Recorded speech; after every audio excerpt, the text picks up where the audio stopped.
As a little girl, I was always fascinated by plays, musicals, and in general, the arts.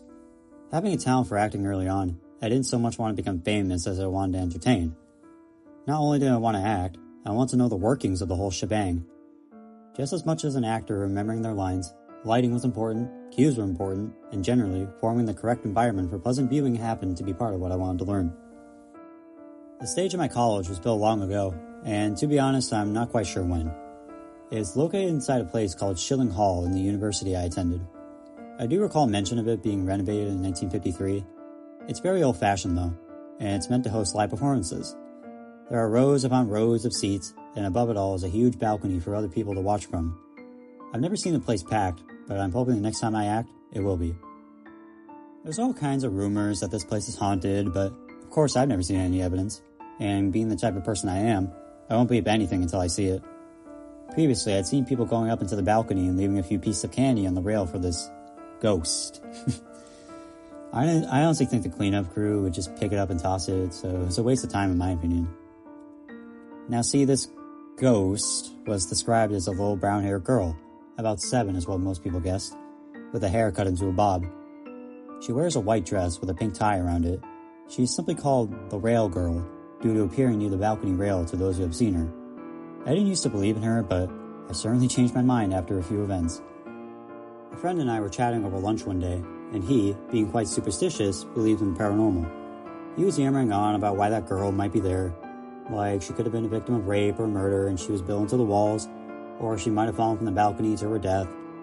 I rolled my eyes. I highly doubted there was a ghost at all, so I told him, quite simply, "Ryan, shut up and eat your sandwich," and he proceeded to with a sheepish grin. He knew I didn't believe him, but he always came to me with his harebrained ideas. As time passed, I worked in the auditorium, cleaning things up and checking the stage. I preferred the role of an actress, so I wanted to see how things worked and operate things just in case I didn't land a good role in the play, or one of the newbies needed a guiding hand. I was sweeping up the stage, although it wasn't really that much of a mess, but I did want it looking great for the next performance. I thought I heard footsteps. I'll note that these were not your typical heavy footfalls that are mentioned in most scary stories. It sounded like a child running. I stopped for a moment and heard nothing. I couldn't discern which direction it was coming from, so I assumed that Ryan had left the tape player on behind the curtain to give me some sort of evidence that I required to believe any of this. I didn't hear the sound anymore, but I still checked behind the curtains and in other areas where most would lend a glance to for a source of the sound. I found nothing.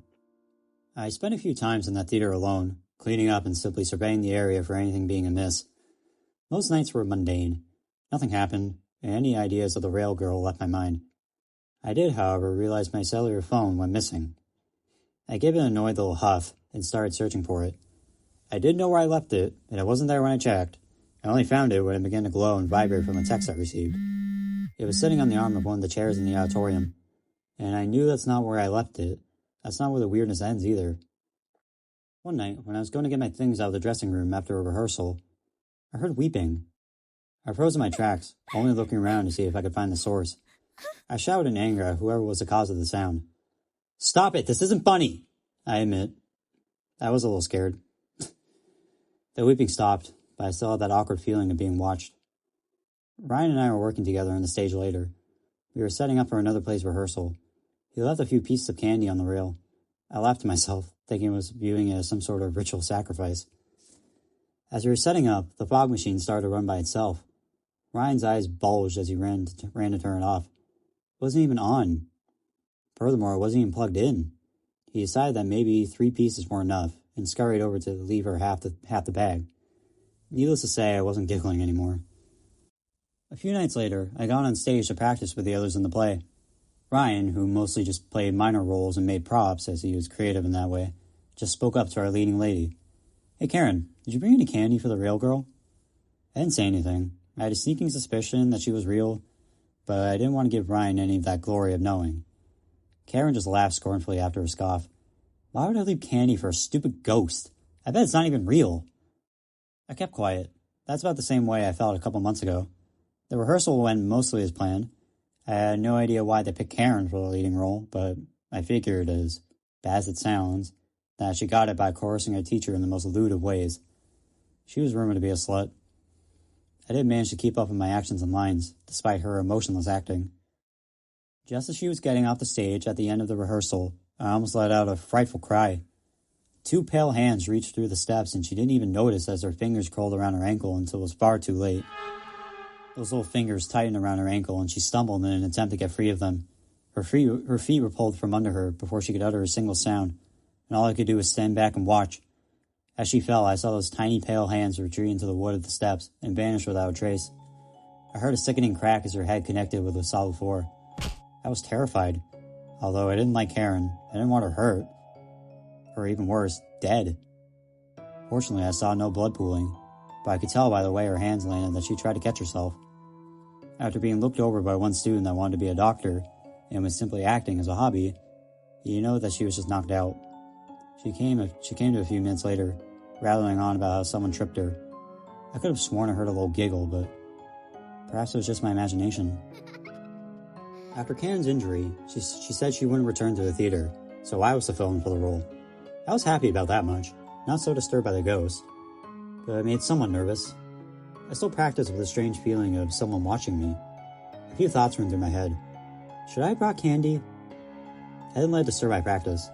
I had most of my lines memorized, and I could ad-lib some things with decent success. It was moments before a little girl just peeked her head in the back door of the theater, looked around, and fled. She fit the descriptions I had heard, but I continued to act. I dug around in my purse and left a small bag of candy on the rail before I left. I did the same thing the day of the play, and it all went smoothly.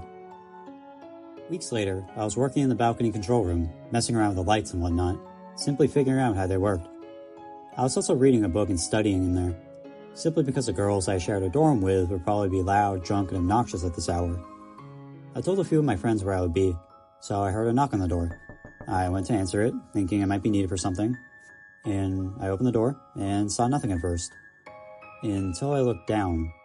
A little girl with short brown hair appeared up to me, as if expecting something. "Can I help you?" She stared at me, swaying back and forth in her white dress. She gave me a simple answer. "No." She vanished before my eyes. I was spooked. I didn't go there alone after that. I still go to that theater some days, and occasionally even act there. But every time, I remember the rail girl, and I make sure to leave her a bag of candy. I can't say I don't believe in ghosts anymore, but I can certainly say she made my time in college quite interesting.